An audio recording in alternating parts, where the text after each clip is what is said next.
No início do outono de 1993, em uma cidade remota nos montes rurais, um hospital pequeno e quase esquecido se tornaria palco de um dos acontecimentos mais estranhos já registrados na região. 2 trabalhadores locais apareceram carregando um homem descalço, coberto de poeira, com a roupa em frangalhos e o olhar fixo em algum ponto invisível. A aparência dele era de alguém que havia escapado de um confinamento impossível. Os pés machucados, a pele suja e os olhos fundos pareciam gritar uma história que ainda não havia sido contada. O uniforme rasgado que ele usava lembrava os trajes usados por operários de mineração nas décadas anteriores. Estava sujo, envelhecido, com manchas escuras em locais incomuns. Mas o que mais chocou os enfermeiros naquela noite foi o detalhe que só se revelava no escuro. Manchas esbranquiçadas sobre a pele do homem emitiam um brilho esverdeado, fraco, como uma bioluminescência natural. Algo totalmente incompatível com a medicina convencional. E apesar da aparência assustadora, o homem falava de forma calma e articulada, embora com palavras estranhamente antigas. Ele disse: "Meu nome é Piotr Pavlovich Romanov. Eu voltei." A enfermeira que anotava os dados parou. O nome não lhe era estranho. Um breve acesso aos arquivos antigos do município trouxe à tona um choque. Aquele homem havia sido dado como morto em 1986, 7 anos antes. Oficialmente, ele havia desaparecido dentro de uma galeria de mineração após uma inspeção de rotina. Nunca foi encontrado. Nenhum vestígio, nenhum corpo, até aquela noite. A partir dali, o hospital mergulhou em um estado de alerta e sigilo. Os exames confirmaram o impossível. Impressões digitais, traços faciais, cicatrizes e até um dente extra no maxilar inferior. Tudo batia com os registros médicos de Piotr Romanov. Não havia margem de erro. Era ele. Mas se Piotr estava morto, onde ele esteve durante todo esse tempo? O caso de Piotr Pavlovich Romanov rapidamente ultrapassou os corredores do hospital. A notícia correu entre os funcionários mais antigos e não demorou para que os moradores da cidade começassem a murmurar histórias antigas. Romanov havia sido um dos mineiros mais respeitados da região. Trabalhador dedicado, silencioso, sempre o primeiro a entrar nas galerias e o último a sair. Em 1986, fora enviado para inspecionar uma área inativa, após registros incomuns de pequenos tremores no subsolo. Aquela seria uma vistoria de rotina. A comunicação com ele foi perdida às 8h47 da manhã daquele dia. Quando a equipe tentou contatá-lo por rádio, nenhuma resposta. A equipe de resgate entrou menos de 1 hora depois, mas não havia nada fora do lugar. Nenhum indício de desabamento, nenhuma ferramenta abandonada, nenhum sinal de luta ou sangue. O capacete de Romanov também não estava lá. Simplesmente havia sumido. A única coisa que chamou a atenção foi uma parede na seção oeste da galeria. Essa parede destoava do resto da mina. Era lisa demais. Tinha um brilho úmido, quase metálico, e ao toque parecia ter sido polida de dentro para fora. Os operários que a tocaram relataram uma sensação gelada e vibrante, como se algo vivo estivesse sob a rocha. O fato foi registrado nos relatórios, mas como não havia provas concretas, foi tratado como delírio ou interpretação errada. 3 meses depois, as buscas foram encerradas. E Romanov, declarado oficialmente morto. Sua esposa, devastada, deixou a cidade. O apartamento foi entregue a outro funcionário da mina. O nome dele desapareceu dos arquivos ativos e o caso foi tratado com o tempo como uma infeliz tragédia de trabalho. Para muitos, ele simplesmente morreu soterrado ou perdido em um desnível. Até que ele voltou, vivo, visivelmente alterado, e com uma história que parecia saída de um pesadelo subterrâneo. Após a confirmação de sua identidade, Piotr foi mantido sob observação em uma ala isolada. Médicos, psicólogos e até representantes do governo local foram discretamente convocados. O objetivo era entender o que havia acontecido com aquele homem durante os 7 anos em que esteve desaparecido. Aos poucos, Romanov começou a falar. E o que contou mergulhou todos em um abismo de incredulidade e mistério. Segundo ele, Tudo aconteceu no instante em que encostou a mão na parede lisa da galeria. Sentiu uma espécie de tração, como um puxão sem força física, mas firme o suficiente para desequilibrá-lo. Não sentiu dor, apenas a estranha sensação de que o chão havia desaparecido. Depois disso, um apagão total.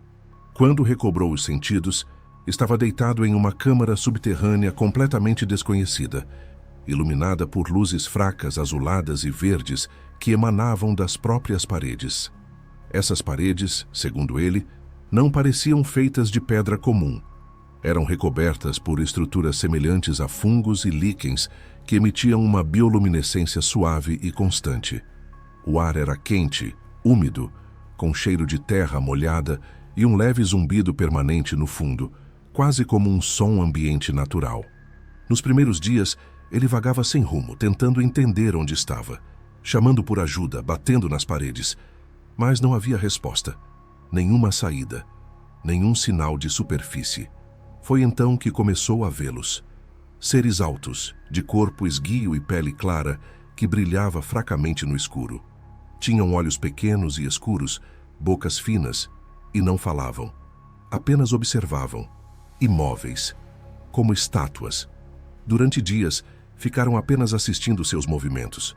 Piotr descreveu esse período como o mais angustiante de toda a sua vida. Não sabia se estava sendo analisado, vigiado ou condenado, até que, num certo momento, um dos seres se aproximou lentamente. Tocou seu ombro com os dedos longos e frios. Não houve dor, não houve palavras, mas naquele toque havia algo, uma vibração leve que percorreu seu corpo, uma energia desconhecida que ele não sabia explicar. Depois daquele primeiro toque, algo começou a mudar. Os encontros tornaram-se frequentes. Os seres, que Piotr ainda não sabia nomear, passaram a se aproximar com mais naturalidade. Nunca emitiam sons altos. Seus movimentos eram lentos, suaves, quase flutuantes. Havia uma cadência estranha, como se cada gesto obedecesse a um tipo de linguagem invisível. E logo, pequenos sons começaram a surgir. Eles emitiam ruídos baixos, como sussurros graves ou vibrações. Uma comunicação que parecia estar mais ligada ao ambiente do que ao ar. Sons que pareciam ressoar dentro da cabeça de Piotr, em vez de serem escutados pelos ouvidos. Gestos curtos e olhares longos completavam a comunicação. Ele passou a entender aos poucos fragmentos de significado, não por tradução, mas por sensação. Piotr descrevia isso como uma forma de sentir o que era dito. Não havia palavras exatas, mas emoções moldadas em som. Com o tempo, a confusão inicial foi se dissipando. Ele já não vagava perdido. Era guiado por esses seres até locais específicos da câmara. Em uma dessas ocasiões, foi levado a um espaço muito maior. Um centro, como ele chamou, que parecia ser o coração de uma cidade. Não havia ruas nem construções convencionais. Tudo era orgânico.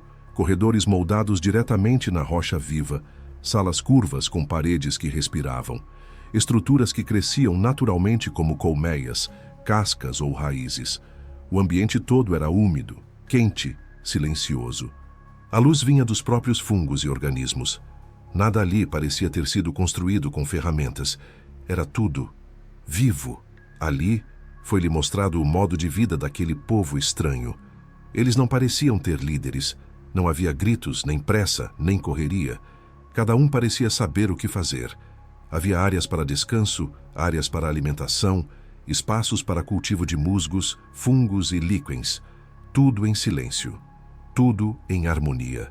E o mais impressionante, não havia máquinas, nenhuma eletricidade, nenhuma engrenagem.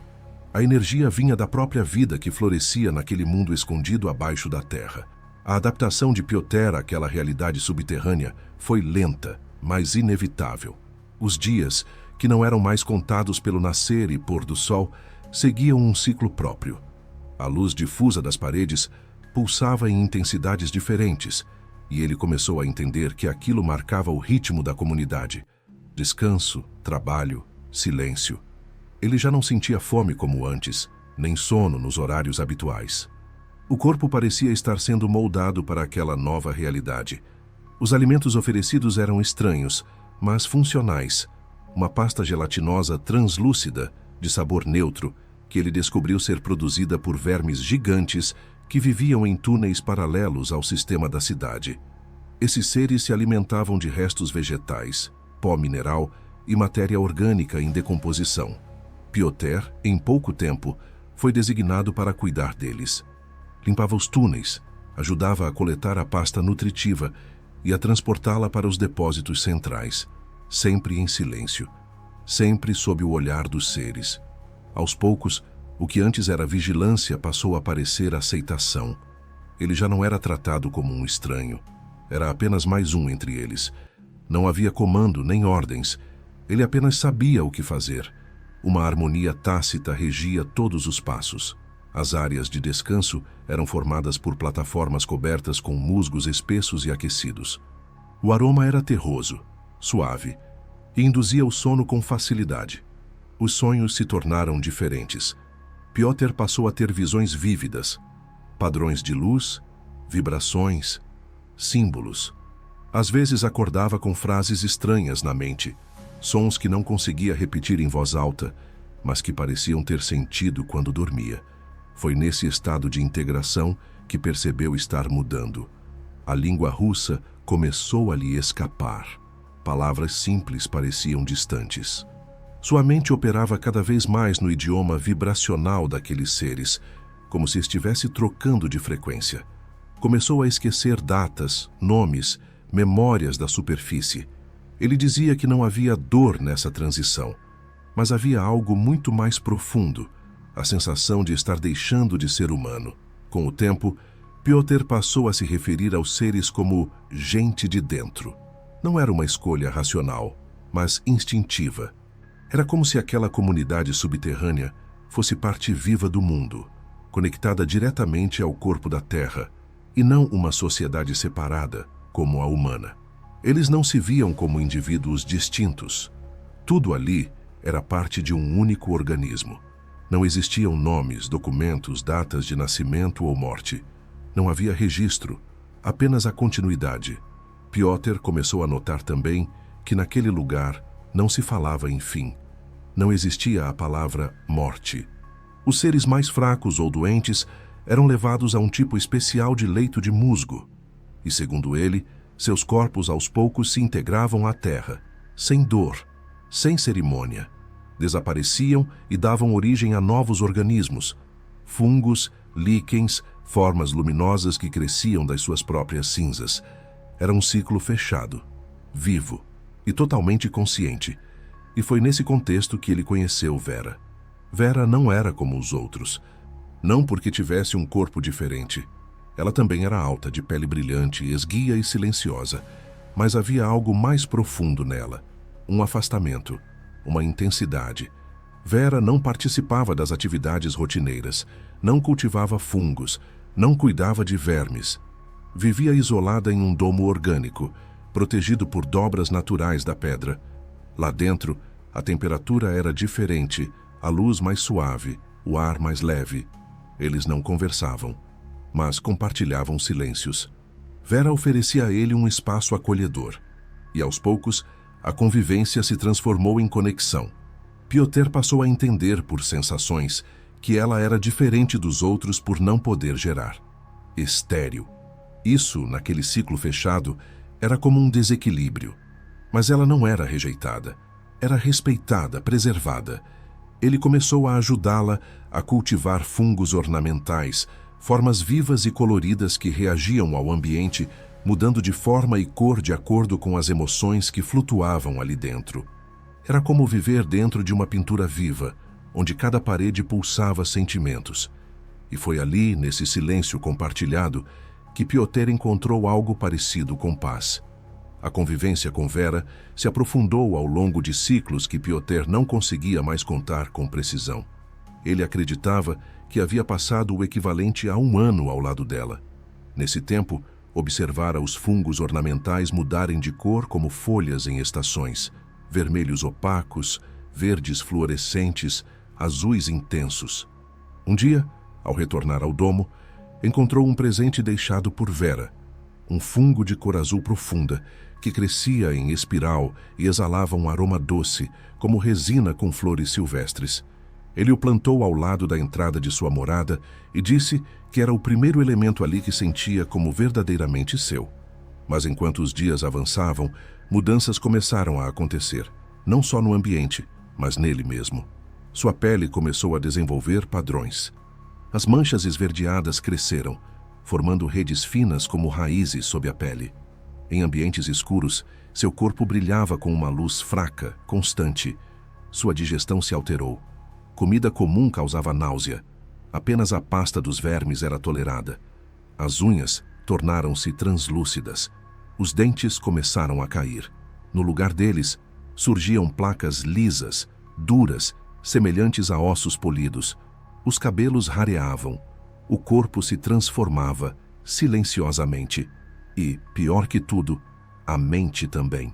Piotr passou a sonhar na língua da gente de dentro. Não apenas entender, mas pensar nela. As palavras da superfície, em russo, tornaram-se fragmentos. Difíceis de lembrar, difíceis de pronunciar. Começou a esquecer. Não apenas o vocabulário. Esquecia nomes, rostos, a imagem da esposa que ele mantinha viva em sua mente desde o dia do desaparecimento começou a se desfazer, como se pertencesse a outra pessoa, outra vida.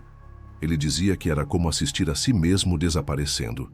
Um corpo permanecia, mas a identidade, não, estava sendo diluída. Foi nesse momento que Piotr sentou-se na entrada da morada e ficou imóvel por dias, sem falar, sem comer, apenas olhando para a parede pulsante da caverna viva, tentando lembrar quem era. Até que um pensamento claro surgiu em sua mente. Ele precisava ir embora. A decisão de partir não veio por medo nem por saudade. Veio por um sentimento estranho de urgência, como se algo estivesse chamando Piotr de volta. Ele não sabia o quê, apenas sentia. Um chamado silencioso vindo de cima, e pela primeira vez em muito tempo, ousou romper o ciclo perfeito daquela sociedade subterrânea. Comunicou sua intenção à Vera da única forma que sabia. Pousou a mão no peito e apontou para cima. Ela não respondeu. Apenas o olhou longamente, com a luz da pele oscilando em tons sombrios. Na manhã seguinte, Vera o conduziu até uma galeria isolada, uma das áreas mais profundas do sistema. Lá, o ambiente era diferente. A luz pulsava com instabilidade. As paredes ondulavam sutilmente como se respirassem, e no centro da câmara uma fenda vertical se abria, estreita, profunda, e de onde soprava um fluxo constante de ar morno. Era como se o próprio espaço estivesse distorcido ali dentro, como se algo além daquela fenda perturbasse a realidade ao redor. Vera parou ao lado da abertura, olhou para ele e falou uma única frase, em tom melódico e grave. A frase não tinha tradução literal, mas Piotr compreendeu com clareza. O sentido era direto, quase uma advertência. Se for, não volte, a menos que esteja certo. Houve um longo silêncio entre eles. O ar vibrava. Ele hesitou. Olhou para a fenda, para ela. Sentia o corpo tremer como se alguma parte dentro dele resistisse àquele passo. Mas atravessou. E então, o despertar. Foi brusco, violento. Quando abriu os olhos, estava deitado sobre uma maca de hospital, cercado por pessoas de jaleco, aparelhos apitando, luzes frias cortando sua visão. A dor de cabeça era insuportável. A garganta ardia. A claridade feria os olhos. O som dos passos, das vozes, tudo era intenso demais. Sentiu náuseas. Tudo parecia errado.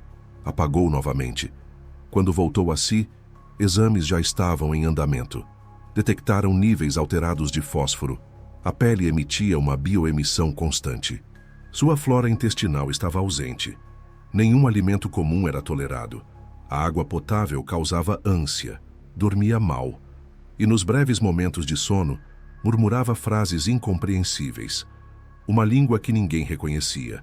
Não sabiam se era uma psicose, uma fuga traumática ou algo ainda mais obscuro. E o pior é que nem mesmo ele sabia mais quem era. O caso rapidamente saiu do controle da equipe médica local. Psiquiatras vieram de outras cidades, neurologistas, antropólogos, até militares. Ninguém conseguia compreender o estado daquele homem. Os registros diziam que Piotr Pavlovich Romanov havia desaparecido em 1986 e ainda assim ele estava ali, com o mesmo rosto, mas profundamente alterado. A pele brilhava em ambientes escuros. Os olhos não reagiam da mesma forma à luz. Seu ritmo cardíaco oscilava em padrões incomuns, como se o corpo obedecesse a uma biologia híbrida.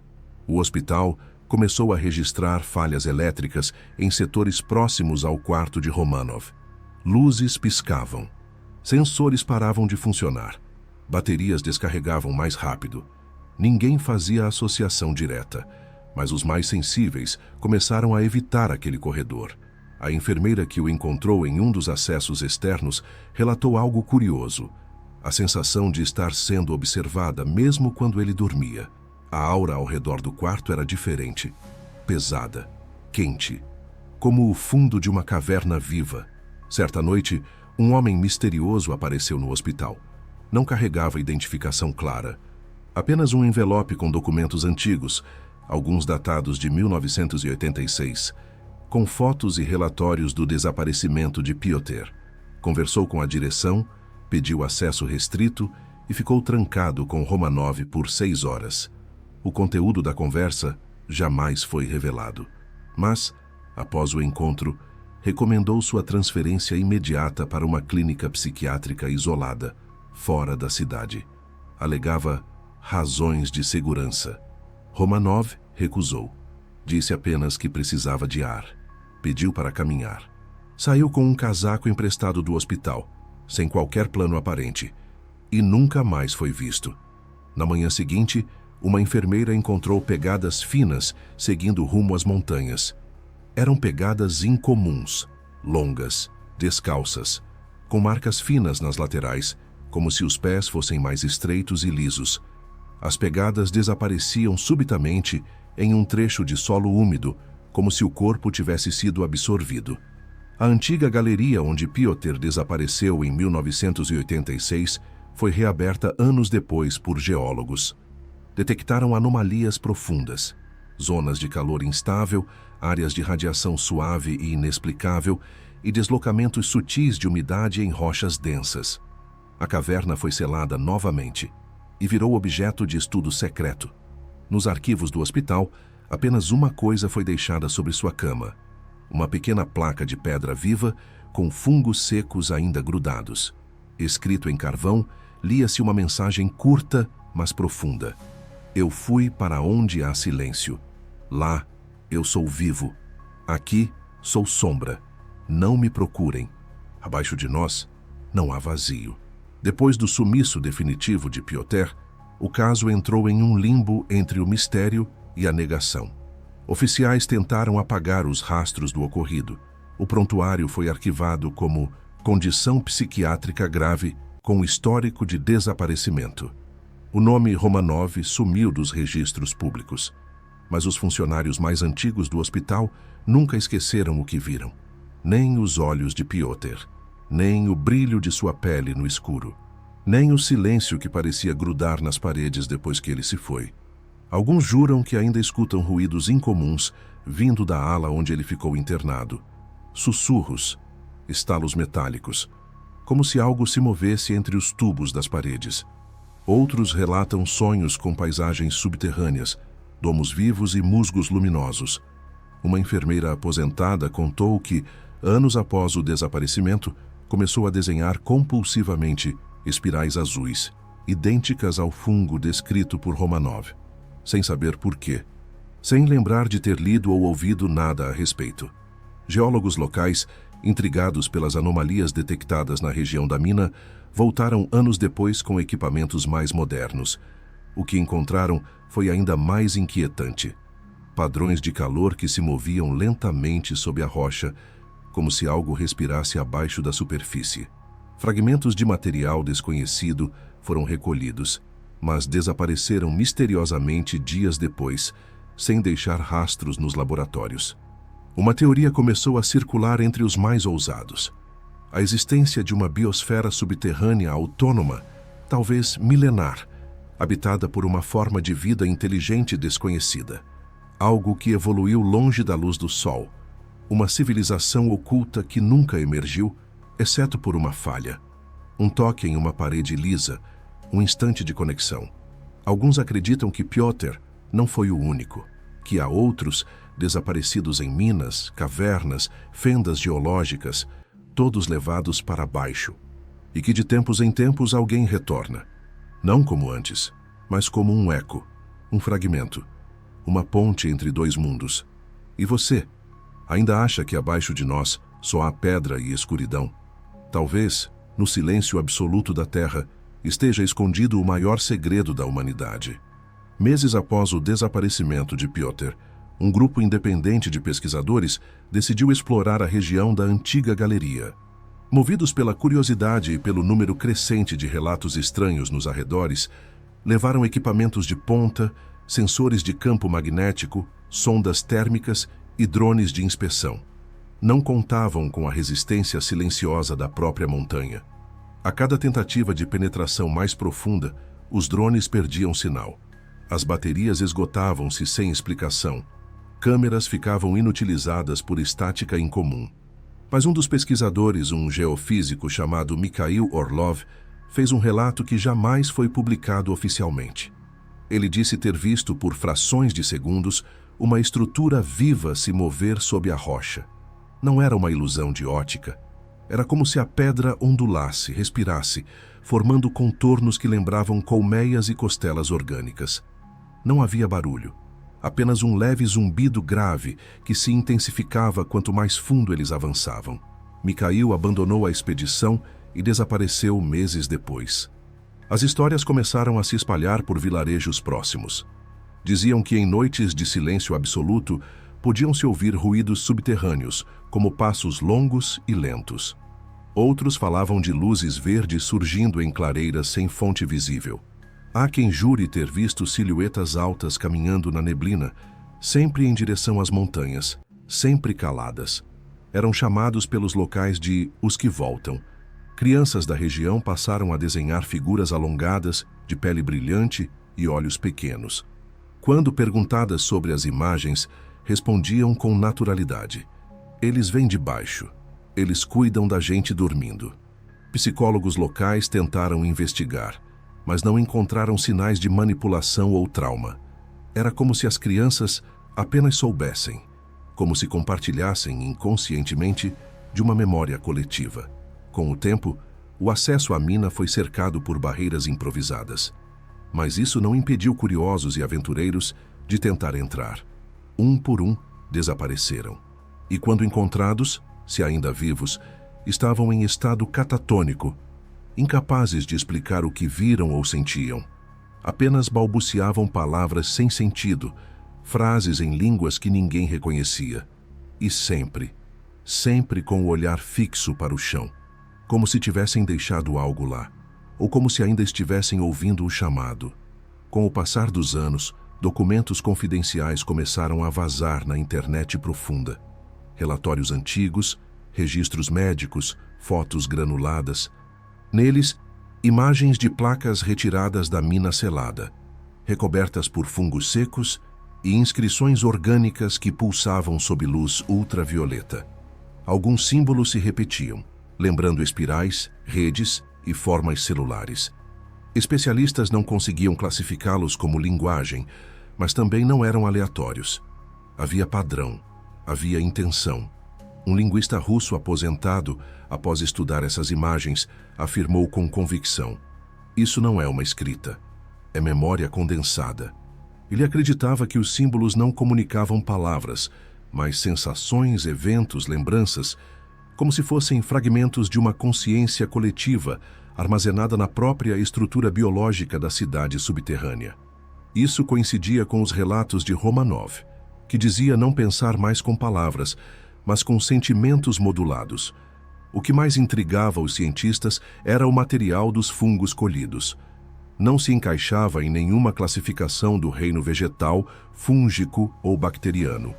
Apresentava propriedades de autorreparação, fotossensibilidade e emissão de microcorrentes. Em laboratório, pequenas amostras sobreviveram por meses sem nutrientes, reagindo apenas à presença de calor humano. Cresciam em direção à pele, mas sem invadir. Como se estivessem tentando se comunicar, se adaptar, se fundir. Na comunidade científica, o tema virou tabu. Quem falava publicamente era desacreditado, demitido ou simplesmente desaparecia do circuito acadêmico. Mas nos bastidores, o medo crescia. Teorias começaram a surgir. E se Piotr não tivesse voltado por conta própria? E se ele tivesse sido enviado? Não como uma vítima, mas como uma mensagem, uma semente, um aviso. Especialistas em psicologia comportamental analisaram a trajetória de Romanov antes e depois do retorno. Notaram padrões que indicavam mudanças profundas de identidade. Ele não apresentava traumas comuns ao isolamento, nem sintomas de delírio. Pelo contrário, demonstrava uma calma inumana, uma aceitação do absurdo que beirava a resignação transcendental. Ele não negava o mundo de onde veio, mas parecia despedido dele. E então, a frase deixada por ele sobre a cama passou a ser analisada como se fosse um código. Eu fui para onde há silêncio. Lá eu sou vivo. Aqui eu sou sombra. Não me procurem. Abaixo de nós não há vazio.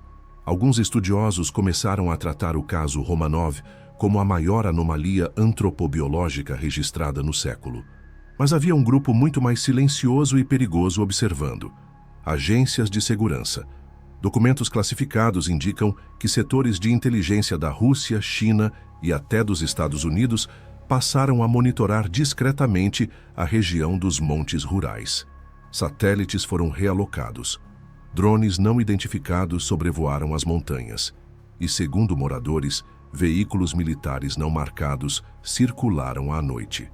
A tentativa de invasão da galeria selada por uma equipe anônima foi registrada por uma câmera de segurança rural em 1998.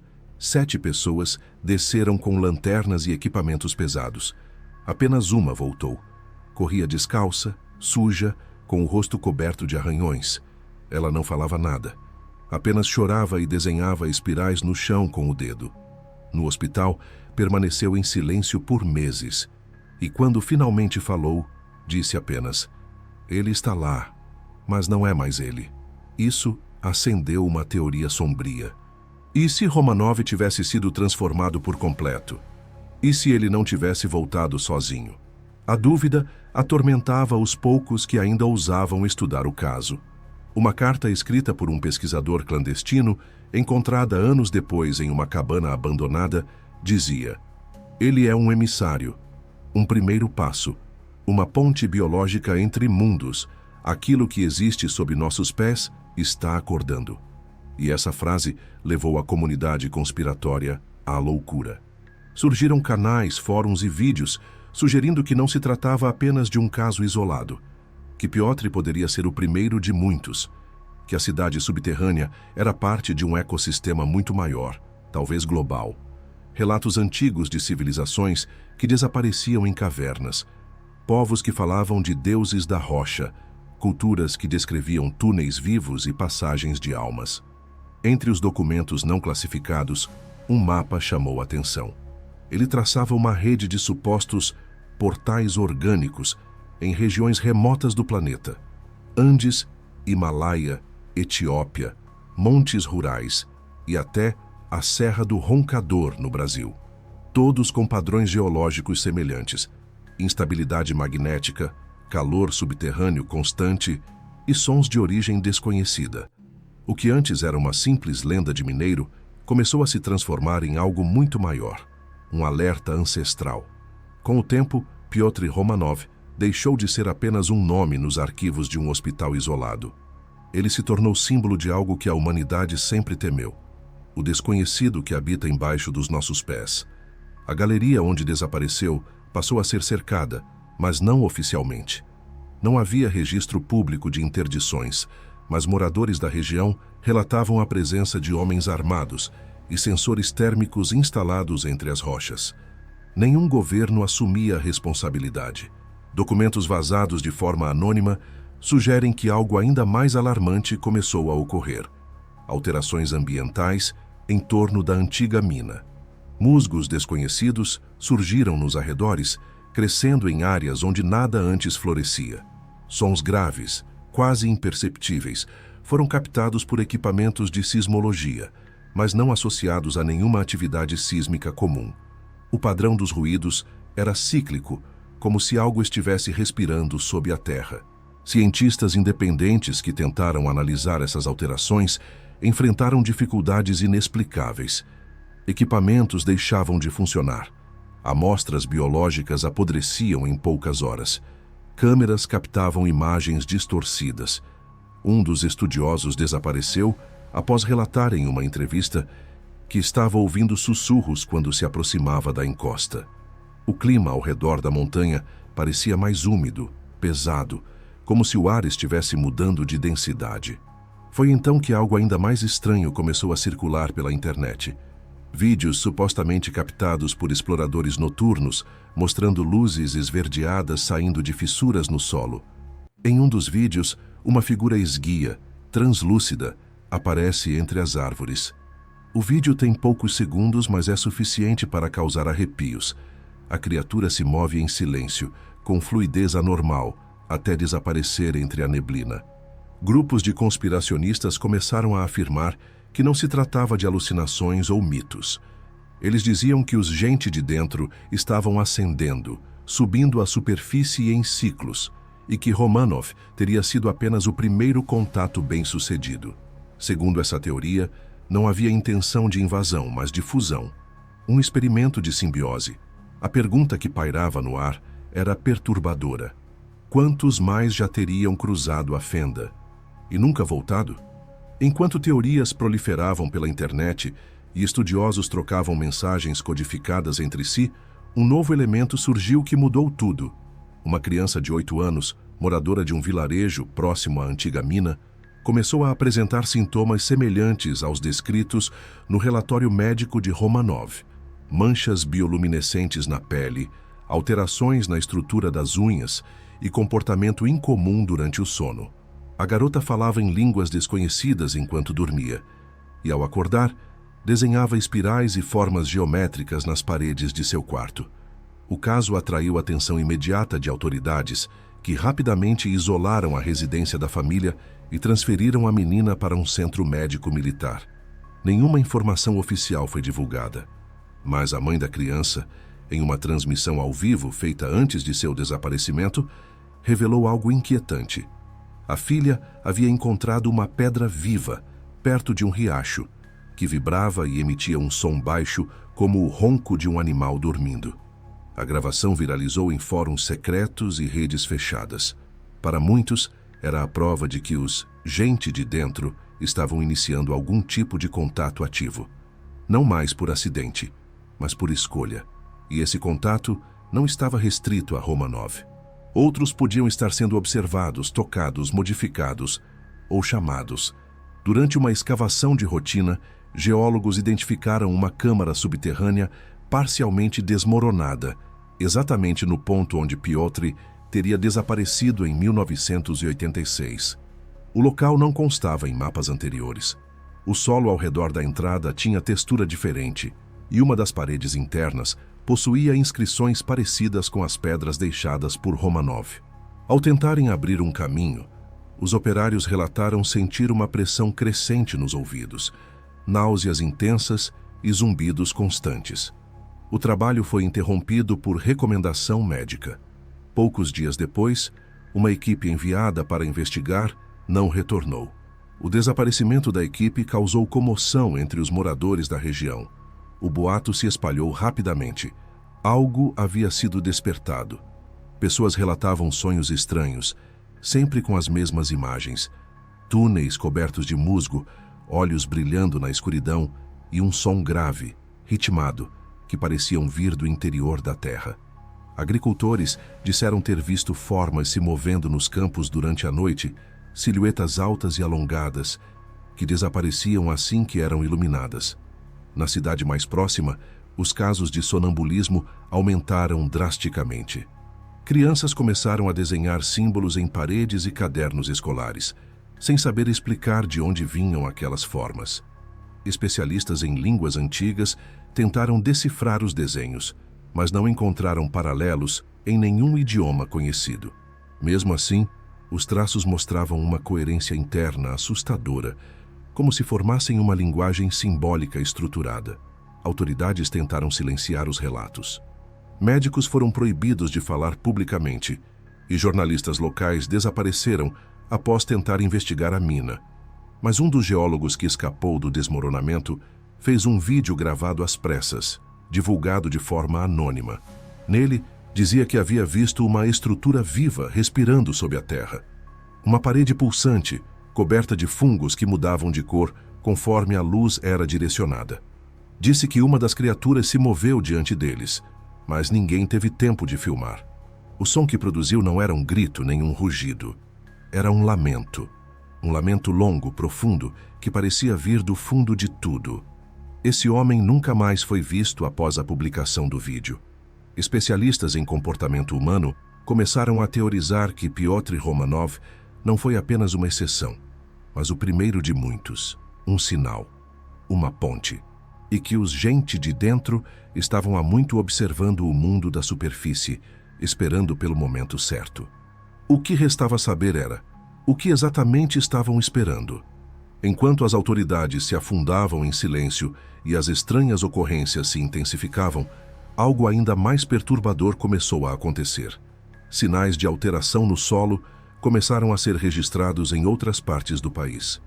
Pontos geográficos distantes apresentavam os mesmos padrões anômalos: deslocamentos térmicos sem explicação, zonas de radiação fraca e mudanças sutis na composição mineral da Terra. Em todos esses locais, haviam registros antigos de túneis abandonados, cavernas esquecidas ou minas seladas há décadas. A teoria ganhou força. E se o mundo subterrâneo descrito por Romanov não fosse único?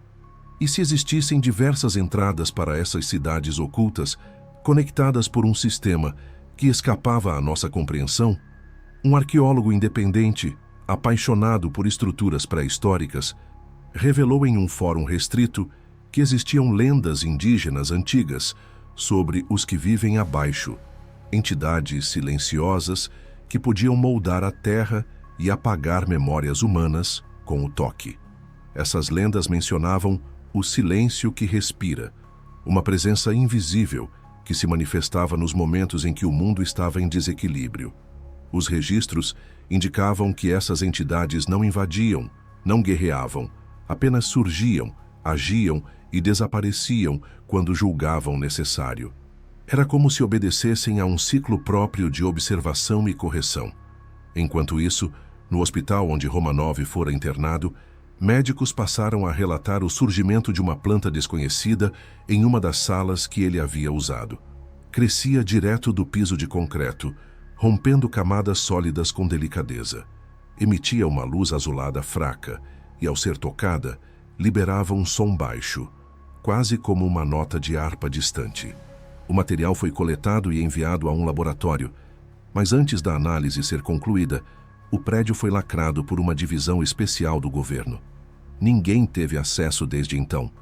No mesmo período, relatos de pessoas sentindo-se chamadas por vozes durante o sono aumentaram. Vozes suaves, quase maternais, que diziam: "Abaixo está o verdadeiro, abaixo está o inteiro, volte." Na manhã seguinte a esses eventos, um novo fenômeno chamou a atenção de cientistas e moradores. Imagens de satélite revelaram uma formação estranha nos montes rurais, exatamente acima da antiga galeria onde Romanov havia desaparecido. Era uma espécie de elevação circular, como se algo abaixo da superfície estivesse crescendo, empurrando a terra com uma força silenciosa. Nenhuma explicação geológica foi aceita. Não havia vulcanismo, não havia atividade tectônica, só uma elevação viva. A imprensa tentou divulgar as imagens, mas quase todas foram rapidamente removidas das redes. Apenas um grupo conseguiu manter uma cópia online por tempo suficiente para que o vídeo viralizasse. Era um compilado de visões térmicas, mostrando uma pulsação subterrânea em ritmo constante. Aquilo parecia um batimento, um coração enterrado. Nas comunidades científicas independentes, começou-se a debater sobre formas de consciência que não dependem de corpos individuais, mas de ecossistemas inteiros. A ideia era ousada. E se os gente de dentro fossem apenas projeções ou manifestações de uma mente coletiva, uma inteligência que se estendia por todo o subsolo, conectada por raízes, fungos e minerais? Uma consciência antiga, talvez anterior ao ser humano. Enquanto isso, grupos de exploradores começaram a tentar encontrar outras entradas. Alguns desapareceram.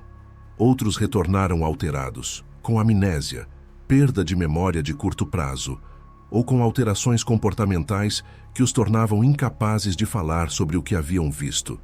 Um deles apenas escreveu em letras trêmulas uma frase: "Nós não deveríamos ter olhado para baixo." No meio disso tudo, surgiram boatos sobre uma nova figura. Um homem que apareceu vagando perto de outra mina desativada, desta vez no leste europeu. Estava nu, desorientado, e tinha padrões de bioluminescência na pele muito semelhantes aos descritos em Piotr. Falava pouco, quase sempre em sussurros. Dizia que a cidade não era a última, e que o mundo de cima estava prestes a ouvir o que sempre se recusou a escutar. Com o surgimento desse novo homem bioluminescente, os especialistas que ainda acompanhavam o caso Romanov começaram a conectar pontos. Os padrões de luz na pele não eram aleatórios. Cientistas em bioengenharia analisaram as fotos com filtros espectrográficos e perceberam que os traços brilhantes formavam sequências recorrentes, algo parecido com um alfabeto, um padrão linguístico talvez, um código. E mais surpreendente, os padrões de Piotr e do novo homem compartilhavam estruturas semelhantes, como se fossem parte da mesma frase. Teorias rapidamente começaram a circular. A mais assustadora dizia que os gente de dentro estavam se comunicando através dos corpos humanos, que aqueles que saíam retornavam como mensageiros vivos, portando em suas peles mensagens que ainda não havíamos decifrado. Alguns pesquisadores cogitavam que os próprios desaparecimentos em minas, cavernas ou florestas isoladas ao redor do mundo fossem, na verdade, convites silenciosos, chamadas. Mas o que essas entidades queriam dizer? Estariam alertando sobre algo ou apenas observando? O novo homem, internado em um hospital militar, também recusava qualquer alimentação comum. Rejeitava água potável e só aceitava infusões preparadas com raízes e musgos. Falava com as paredes durante o sono. Desenhava com carvão símbolos que lembravam colmeias, galhos, órbitas planetárias. Em uma das paredes, escreveu: "A casca está rachando, a respiração vai subir." Essas palavras, embora vagas, causaram inquietação. O que significava "a respiração vai subir"? Seria uma metáfora para o colapso de barreiras entre os mundos?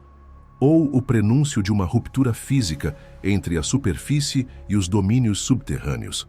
Nada era certo, mas uma sensação crescente de urgência tomava conta dos envolvidos. Agentes do governo passaram a confiscar documentos, silenciar testemunhas e interditar qualquer tentativa de exploração nas regiões mencionadas. Era como se soubessem que algo maior estava prestes a acontecer. No último registro conhecido ligado ao caso Romanov, um antigo médico do hospital onde ele havia reaparecido compartilhou uma revelação perturbadora antes de desaparecer misteriosamente. Ele relatou que durante os exames iniciais encontrou sob a pele do paciente algo que inicialmente pensou ser tecido calcificado. Mas ao extrair uma pequena amostra, percebeu que se tratava de uma estrutura cristalina, viva, pulsante, que emitia uma frequência sonora inaudível ao ouvido humano comum, mas detectada por aparelhos sensíveis, como se fosse um transmissor. Esse cristal orgânico estava alojado próximo ao externo, integrado ao corpo de Romanov, como se tivesse crescido ali naturalmente. O médico, assombrado, guardou o fragmento em segredo durante anos, temendo represálias. Mas antes de sumir, enviou a um colega um bilhete com as palavras: "Ele era a semente, outros virão. A superfície é apenas o começo." Essa mensagem reacendeu um medo antigo, a de que Romanov não havia apenas voltado transformado, mas como precursor, uma ponte entre dois mundos, um mensageiro moldado por algo que habita as profundezas da Terra, muito além do que conseguimos explorar ou compreender. O mundo de dentro talvez nunca tenha estado tão distante. Talvez ele esteja crescendo, expandindo suas raízes, esperando o momento certo para se manifestar. Nos anos seguintes, rumores de sons subterrâneos aumentaram. Comunidades próximas às antigas minas relatavam tremores leves, vibrações nas estruturas e um zumbido constante à noite, semelhante ao som que Romanov descrevera como o coração da cidade. Muitos abandonaram essas regiões. Outros desapareceram misteriosamente em expedições proibidas. O governo mantinha o silêncio, mas os sinais se acumulavam. Hoje ninguém sabe o paradeiro de Piotr Pavlovich Romanov. Nenhuma câmera captou sua fuga. Nenhuma pista foi deixada, exceto por um último detalhe registrado pelo satélite de um observatório astronômico na manhã seguinte ao seu sumiço. Uma assinatura térmica intensa, em forma espiral, surgindo por segundos nos montes rurais. E depois, silêncio total, como se algo tivesse voltado para casa,